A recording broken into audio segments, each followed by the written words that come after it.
Upstate Medical University in Syracuse, New York invite you to be the informed patient with the podcast that features experts from Central New York's only academic medical center. I'm your host, Amber Smith. Upstate recently opened a state-of-the-art Throughput Operations Center in East Syracuse. And to understand what this center does, I'm talking with nurse Kyle Choquette, who oversees the center.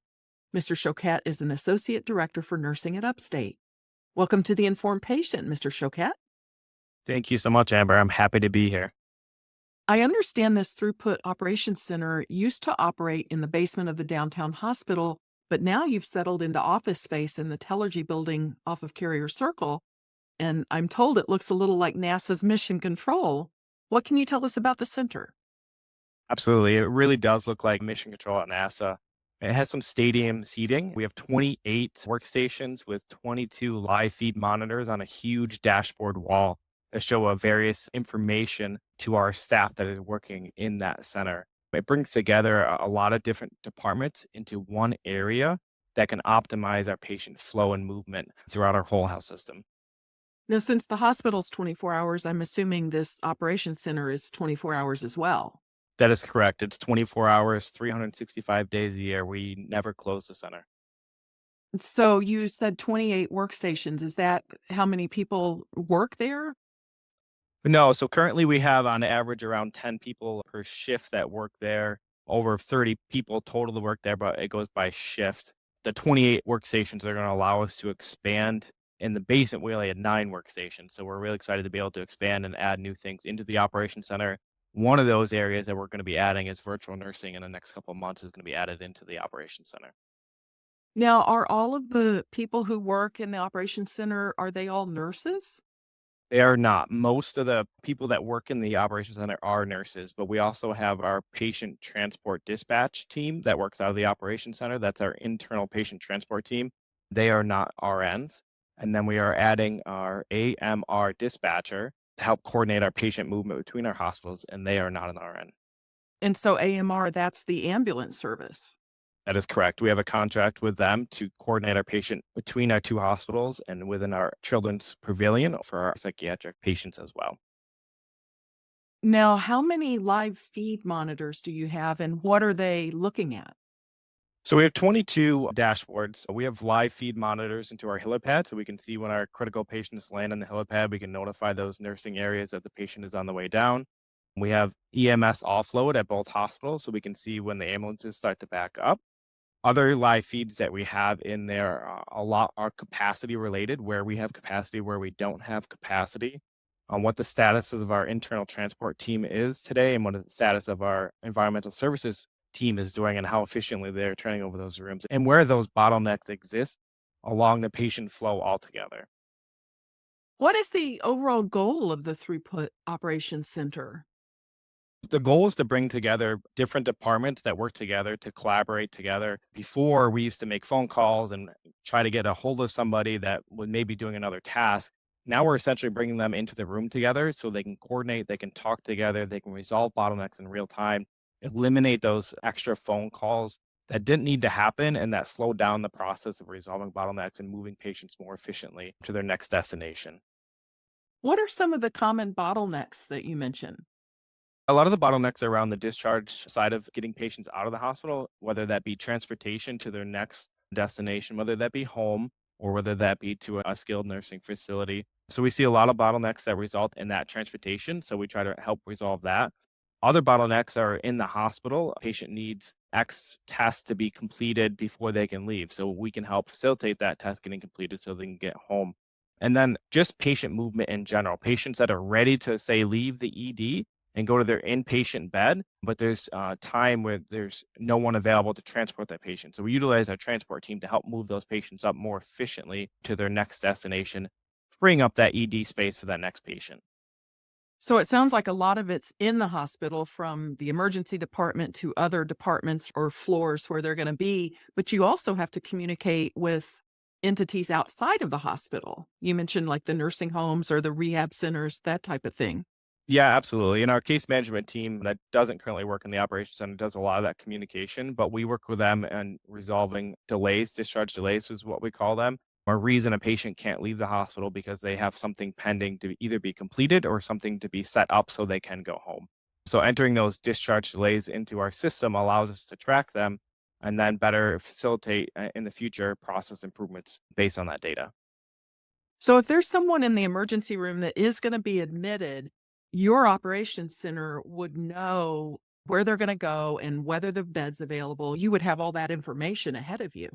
Absolutely. So our bed management team coordinates all patients' bed assignments out of the ED or the PACU or other hospitals that come in. They look at the picture of all the patients that need access to beds throughout the day. They manage those beds. They work with the EVS supervisor team to get bed cleans needed stat if we need one that's emergent, or if they work with our transport team to facilitate those patients being moved.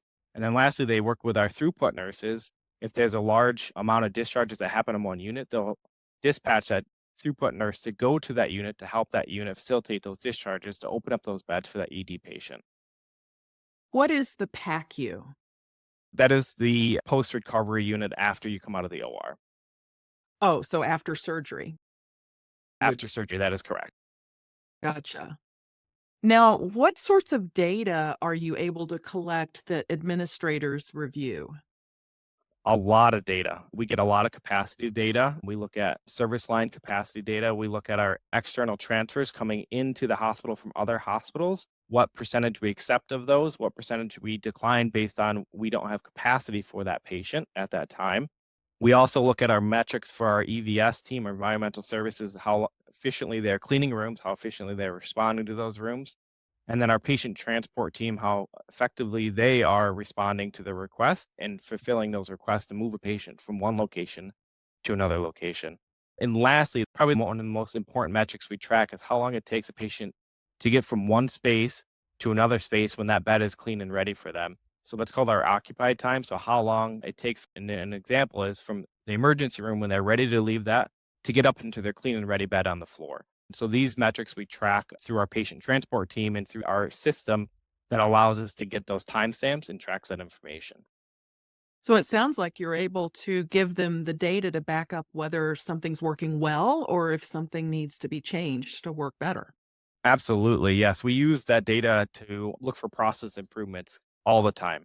If we find an area that's underperforming based on set metrics, we look at how we can improve that. We bring it to a committee, our throughput optimization committee, and then that committee looks for ways to improve that process in order to effectively assist our patients getting to that next location. This is Upstate's The Informed Patient Podcast. I'm your host, Amber Smith.